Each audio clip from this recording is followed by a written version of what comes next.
गर्मी में गरीब बहू के ठंडी ठंडी चटपटे पानी पूरी। बाहर सूरज आग उगल रहा होता है जहाँ एक छोटा सा मिट्टी का घर भट्टी की तरह तप रहा है। घर की छत घास की होने की वजह से सीधे गर्मी अंदर आ रही थी।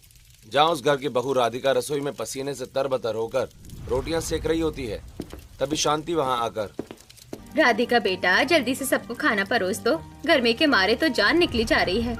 ये घास की छत तो जैसे सिर को जला ही देगी। अंदर सांस लेना भी भारी हो रहा है। जी माँ जी, बस आखिरी रोटी बची है, मैं अभी थाली लेकर आती हूँ। आप लोग पंखे के पास बैठिए। शांति हॉल में जाकर पंखे के सामने बैठ जाती है, जहाँ पंखा काफी गर्म हवा फेंक रहा होता है, जिसे देखकर नीरज, माँ इस पंखे को देखो, ये तो बस नाम के लिए चल रहा है। ऐसा लगता है जैसे कोई गर्म थपेड़े मार रहा हो। इतना पुराना हो गया है कि अब तो इसकी आवाज भी बर्दाश्त नहीं होती। क्या करें बेटा, हम गरीबों की किस्मत में यही लिखा है। छोटी मोटी मजदूरी से घर चलता है। हमारे पास इतने पैसे भी कहाँ हैं कि इस तपती गर्मी में कोई नया कूलर खरीद कर ले आए। पिताजी, आजकल तो गर्मियों का मौसम है और काम मिलना ही बड़ी बात है। भगवान का शुक्र समझो कि मिल में काम चल रहा है, वरना इस महंगाई में 2 वक्त की रोटी भी भारी पड़ जाती। तभी राधिका थाली लेकर आती है और सबको खाना परोसती है। सब लोग पसीना पोंछते हुए चुपचाप खाना खाने की कोशिश करते हैं। खाना खाने के बाद नीरज आंगन में खड़ी अपनी पुरानी साइकिल को कपड़े से साफ करते हुए देखता है कि साइकिल के टायरों में हवा कम है और चेन से अजीब सी आवाज आ रही है। तभी कमलेश अंदर से अपना झोला लेकर बाहर आता है। पिताजी, चलिए, अब फैक्ट्री जाने का समय हो गया है। अगर देर हुई तो मालिक गुस्सा करेगा।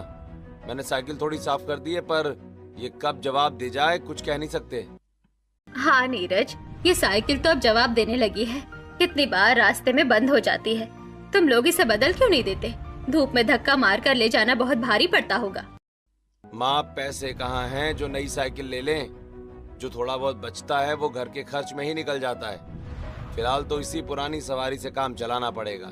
आप लोग संभल कर जाइएगा, धूप बहुत तेज है। मैंने पानी की बोतल भर दी है, रास्ते में प्यास लगे तो पी लीजिएगा।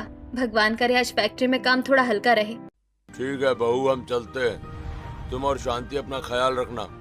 शाम को लौटते समय देखेंगे कुछ पैसों का इंतजाम हो गया तो राशन का सामान मिल से लेते आएंगे।